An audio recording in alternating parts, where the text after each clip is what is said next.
తెలుగు ఇది కేవలం ఒక భాష కాదు, మన జాతి జీవనాడుల నుంచి ఉద్భవించిన ఒక అమృతధార. దేశ భాషలందు తెలుగు లెస్స అన్న శ్రీకృష్ణ దేవరాయల మాటలు అతిశయోక్తి కాదు, అవి అక్షర సత్యాలు. అందుకే మన భాషను ఇటాలియన్ ఆఫ్ ది ఈస్ట్ అని పిలుస్తారు.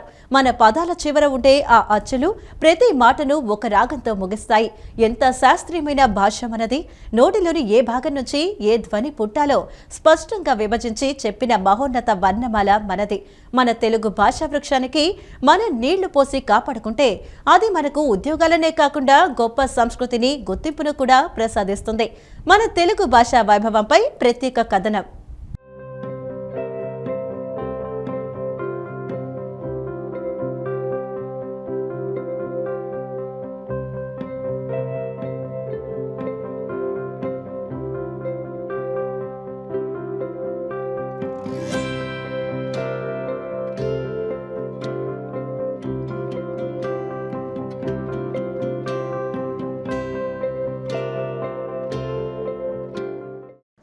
తెలుగు కేవలం ఒక భాష కాదు, అది మన జాతి జీవనాడుల నుంచి ఉద్భవించిన ఒక అమృతధార. దేశ భాషలందు తెలుగు లెస్స అన్న శ్రీకృష్ణదేవరాయల మాటలు అతిశయోక్తి కాదు, అవి అక్షర సత్యాలు. తెలుగును ఇటాలియన్ ఆఫ్ ద ఈస్ట్ అని పిలుస్తారు. దానికి కారణం తెలుగు పదాల చివర ఉండే అచ్చులు. ప్రతి పదం ఒక రాగంతో ముగిసినట్లు ఉంటుంది. మన వర్ణమాల శాస్త్రీయమైనది. నోటిలోని ఏ భాగం నుంచి ఏ ధ్వని పుడుతుందో స్పష్టంగా విభజించి చెప్పబడింది. అమ్మ అనే పిలుపులో ఉండే కమ్మదనం, గోరుముద్దలో ఉండే మమకారం కేవలం తెలుగుకే సొంతం. ఇతర భాషల్లో భావం ఉండవచ్చు, కానీ తెలుగులో ఆ భావంతో పాటు ఒక లయ ఉంటుంది. తెలుగు సాహిత్యానికి వెన్నెముక పద్యం.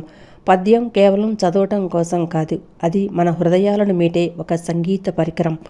గురు లఘువుల కలయికతో పద్యం ఒక క్రమశిక్షణను నేర్పుతుంది. వందల ఏళ్ల క్రితం రాసిన సుమతి శతకం, వేమన శతకాలు నేటికి మనకి గుర్తున్నాయంటే దానికి కారణం పద్యంలోని లయ.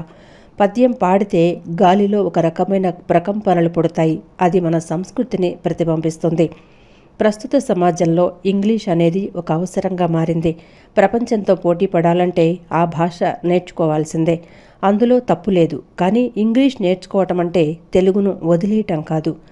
నేడు చాలామంది పిల్లలు తెలుగు మాట్లాడడానికి సిగ్గుపడుతున్నారు. మమ్మీ డాడీ సంస్కృతిలో అమ్మ నాన్న అనే అనుబంధాలు కరుమరుగవుతున్నాయి. మనం మాట్లాడే భాషలో సగం ఇంగ్లీష్ పదాలే ఉంటున్నాయి. ఇది భాషా సంకరానికి దారితీస్తోంది. ఇంగ్లీష్ మన పొట్ట నింపవచ్చు, కానీ మన ఆత్మను నింపేది మాత్రం మాతృభాషే. ఎగ్జామ్స్లో కూడా ఏం చేస్తున్నారంటే ఇంగ్లీష్తో పాటు పక్కన తెలుగు కూడా ఇస్తున్నారు. కాబట్టి తెలుగు నేర్చుకోవడం తోడు అలా అనుకుంటే విదేశీయులు చాలామంది తమ మాతృభాషనే నేర్చుకునే గొప్ప వాళ్ళు అవుతున్నారు. ఎందుకు ఉద్యోగాలు ఉద్యోగం వస్తుంది. అదేంటంటే ఇంగ్లీష్ అవసరం, తెలుగు ఆత్మీయత. కాబట్టి అవసరాన్ని ఇంగ్లీష్ నేర్చుకోండి. ఇంగ్లీష్ వద్దని ఎవరూ చెప్పరు.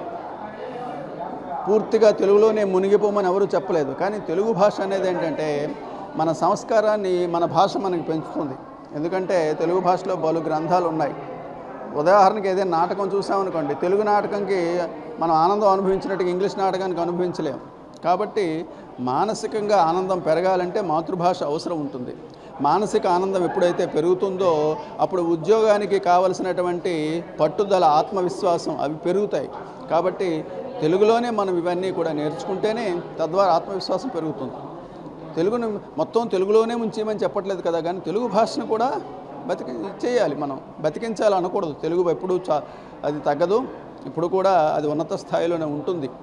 ఎందుకంటే ఎంత ఇంగ్లీష్ నేర్పించినా వాడు ఇంగ్లీష్లో మాట్లాడినా వాట్రా అంటారు. కాబట్టి వాట్రా ఏంట్రా, హౌరా అని రా అంటాడు. కాబట్టి తెలుగులోనే మాట్లాడతారు. కాబట్టి తెలుగుని ఇంప్రూవ్ చేయండి. దానికి తల్లిదండ్రులు ఒకటే నా ఇదేంటంటే, ముందుగా మీ ఇంట్లో మీరు అమ్మ నాన్న అని పిలిపించుకోండి. తద్వారా తెలుగు ఎక్కడో ఎవరో చేయాలని కాదు, మన వంతుగా ప్రయత్నం చేస్తే తెలుగు భాష ఖచ్చితంగా వెలుగు నిలబడుతుంది. అందుకోసం మేము ప్రపంచ తెలుగు మహాసభలు కూడా నిర్వహిస్తున్నాం. ఆ సభల్లో చాలామంది పాల్గొంటున్నారు.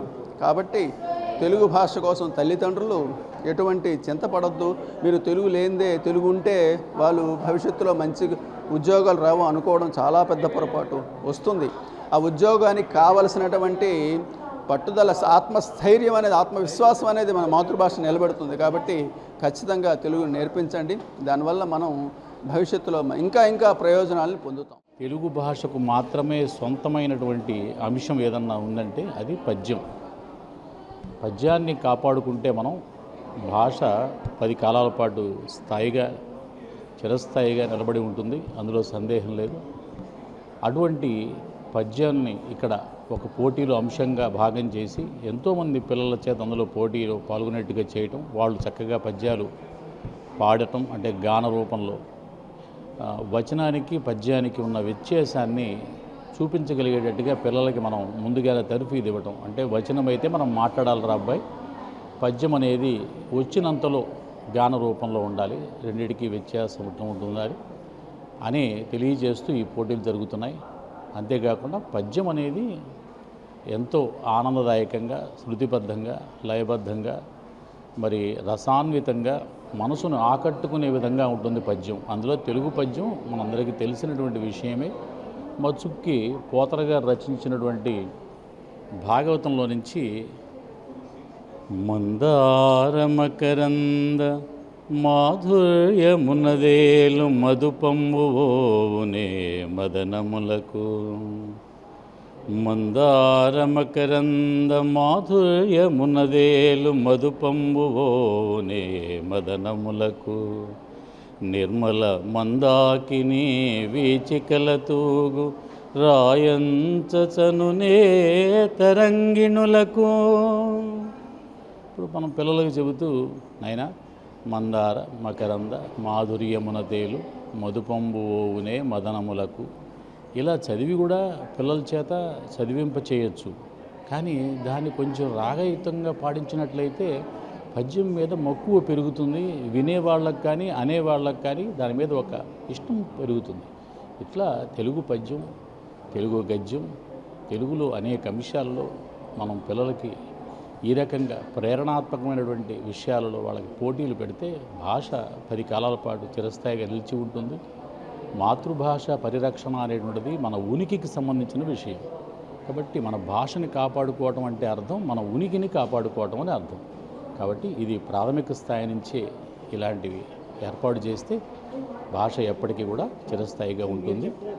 ఏదైతే పద్యాలు ఉన్నాయో ఆ పద్య రూపంలో ఉన్నాయి అంటే మనకి విద్యార్థులకు ఎలా చెప్తున్నాను అర్జుని కాంచి భూమి సరంధం చుంగి సరజ్జన అని మామూలుగా ఒక పేరాగా చదివేస్తూ ఉన్నాను. అలా కాకుండా పద్య రూపంలో మీరు ఇప్పుడు ఏదైతే పద్య రూపంలో చెప్పారో అది ఉపాధ్యాయులు బోధించారు. దీని గురించి ఏం చెప్తారు? కొంతమంది అందరూ కాదు ఖచ్చితంగా. అంటే మనం అనుకుంటున్నాం అంటే పద్యం అనేసరికల్లా ఏదో కష్టమైందని, గద్యం అనేటువంటిది తేలికైందని అనుకుంటున్నాం. కానీ అలా కాదండి.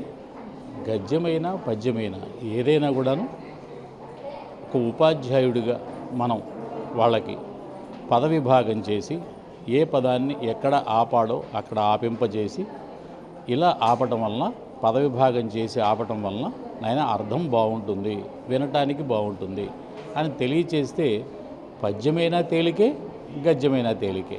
కాబట్టి విద్యార్థులు అనేవాళ్ళు మైనపు ముద్దలు లాంటి వాళ్ళు మనం ఎలా చక్కగా మౌళ్ళు చేయగలిగితే వాళ్ళు అవుతారు. వాళ్ళల్లో ఎటువంటి దోషము, వాళ్ళు చదవలేనితనము, కష్టము ఇలాంటి పదాలు వాళ్ళ నోళ్లలో నుంచి రానియకుండా చేయాల్సిన బాధ్యత మందే, కానీ అది వాళ్ళది కాదు.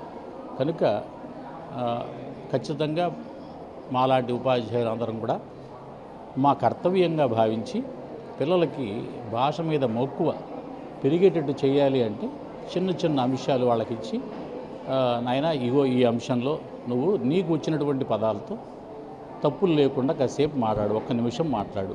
అలాగే నీకు వచ్చిన పద్యాన్ని ఇగో ఇలా మొదట నువ్వు పాడు, నువ్వు తప్పులు ఉంటే నేను దాన్ని సరిదిద్దుతాను.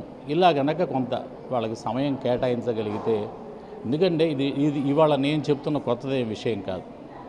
మా గురువులు మాకు కానీ వాళ్ళ గురువులు కానీ తొలి రోజుల్లో ఈ భాష ఇంత మీద ప్రేమగా పెరగడానికి, ఈ రోజున ఈ మాత్రం మేము మనందరం కూడా తెలుగు భాషని కాపాడుకోవడానికి, మాట్లాడుకోవడానికి కారణం ఒకప్పుడు చేసిన పద్ధతే ఇది.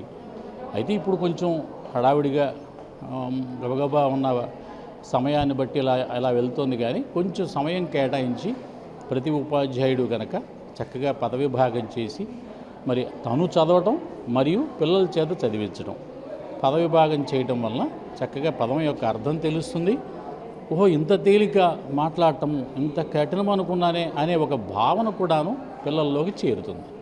దీనివల్ల బాగా మంచి ఉపయోగం ఉంటుందని నా ఉద్దేశం. జై తెలుగు తల్లి. భాషను కాపాడుకోవాలంటే కేవలం ఉపన్యాసాలు ఇస్తే సరిపోదు. మన విద్యా వ్యవస్థలో సమూల మార్పులు రావాలి. శాస్త్రీయంగా నిరూపించబడిన విషయం ఏంటంటే పిల్లవాడు తన మాతృభాషలో చదివితేనే సృజనాత్మకత పెరుగుతుంది. కనీసం 5వ తరగతి వరకు తెలుగు తప్పనిసరి చేయాలి. స్కూళ్లల్లో కేవలం మార్కుల కోసమే కాకుండా పద్యపఠన పోటీలు, అవధానాలు నిర్వహించి పిల్లల్లో భాష పట్ల ఆసక్తిని పెంచాలి. సాంకేతిక విద్యను కూడా తెలుగులో అందుబాటులోకి తేవాలి. అప్పుడే అది సామాన్యుడికి చేరువవుతుంది. విద్యాలయాల్లో, కళాశాలలో అన్ని చోట్ల మరి ప్రపంచవ్యాప్తంగా ఉద్యోగ అవకాశాలు పరమావధిగా ఎక్కువ మంది ఆంగ్ల విద్యను అభ్యసిస్తుండటం మనం చూస్తున్నాం. మరి ఆంగ్ల విద్య ఉద్యోగ అవకాశాల కోసం అవసరమే. అయినప్పటికీ మన భాష, మన మాతృభాష, మన దేశం, మన భాష, మన నేల, వీటిని మనం నిరంతరం కాపాడుకోవాలి. ఎందుకంటే మన భాషతో మన సంస్కృతి, మన చరిత్ర ముడిపడి ఉంటాయి కాబట్టి మన భాషని మర్చిపోకుండా మన భాషా సంస్కృతులని కాపాడుకుంటూ అందులో ఉండేటువంటి మాధుర్యాన్ని, ఎందుకంటే మాతృభాష, మాతృమూర్తి, మాతృదేశం ఈ మూడు ఒకటే. జననీ జన్మభూమిశ్చ అన్నట్లుగా మరి కన్నతల్లి, అలాగే మాతృభూమి, అలాగే మాతృభాష ఈ మూడు చాలా పవిత్రమైనవి. ఎప్పుడు కూడా వీటిని విస్మరించరానిటువంటివి. మాతృభాష వల్ల శాస్త్ర సాంకేతిక పరిజ్ఞానం విద్యార్థులకు త్వరగా అబ్బుతుంది అని ప్రపంచవ్యాప్తంగా ఎంతోమంది శాస్త్రవేత్తలు, భాషావేత్తలు చాలా సశాస్త్రీయంగా, సోదాహరణంగా చెప్పినటువంటి విషయం చాలామందికి తెలుసు. కనుక మాతృభాషని మనం పెంపొందించుకోవటం వల్ల మనకి లాభమే కానీ నష్టం కాదు. ఉద్యోగ అవకాశాల కోసం ఇతర భాషలు నేర్చుకుంటున్నాం, అది నేర్చుకోవాల్సిందే. మరి అవకాశాలు పెంచుకోవాల్సిందే, తప్పదు. ప్రపంచంలో ఎక్కడికైనా వెళ్ళాలంటే మరి అక్కడ ఉన్నటువంటి, ఇప్పుడు ఉదాహరణకి జర్మనీ దేశం వెళ్ళాలంటే ఆ భాష నేర్చుకోవాలి.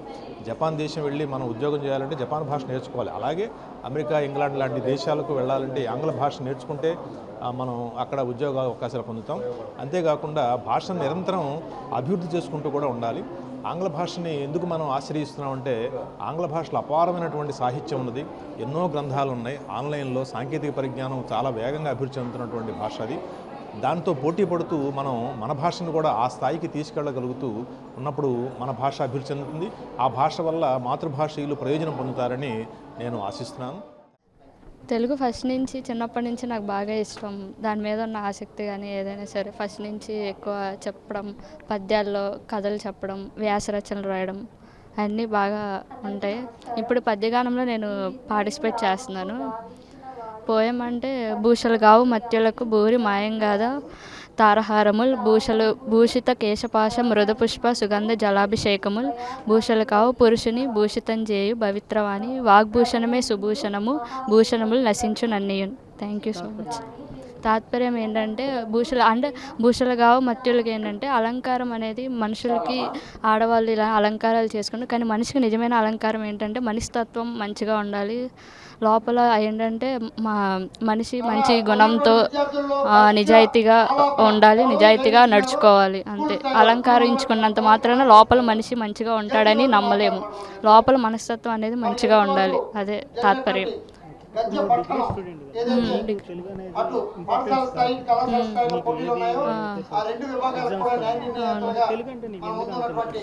అంటే ఫస్ట్ నుంచి ఏమో మన మాతృభాష ఒకటి, ఇంకోటి ఏంటంటే బాగా ఇంట్రెస్ట్ ఎక్కువగా చూపిస్తాయి. అంటే ఇప్పుడు ఉన్న జనరేషన్లో ఇంగ్లీష్కే ఎక్కువ, ఆంగ్లంకే ఎక్కువ ఇస్తున్నారు. మనలాంటి వాళ్ళు ఎంతో కొంతమంది అయినా తెలుగుకి ఎక్కువ ఇస్తే, ఇంపార్టెన్స్ అనేది ఇస్తే అది కూడా మాతృభాష కూడా హై లెవెల్లో ఉంటుందని నా అభిప్రాయం. Thank you. పుట్టింది ఆంధ్ర రాష్ట్రంలో. ఆంధ్ర రాష్ట్రం యొక్క మంచి భాష తెలుగు. అందుకే నాకు తెలుగు అంటే ఇష్టం. ఒక ఊళ్ళో ఒక కాకి, అది ఎండాకాలం, ఒక ఊళ్ళో ఒక కాకి దాహంతో ఉంది. అప్పుడు కాకి ఒక కుండ కనిపించింది. అక్కడ కుండలో నీళ్లు కిందకి ఉన్నాయి. ఇప్పుడు కాకి ఏం చేయాలో అర్థం కాల. తర్వాత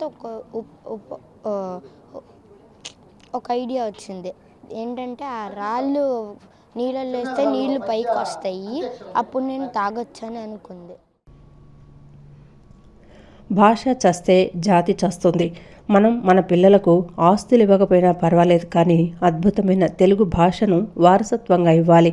పరభాషలో ప్రజ్ఞ సంపాదించు, కానీ నీ మాతృభాషను మాత్రం ప్రాణంలా ప్రేమించు. చాలామందికి తెలుగు చదివితే కేవలం టీచర్ ఉద్యోగాలే వస్తాయి అనే అపోహ ఉంది.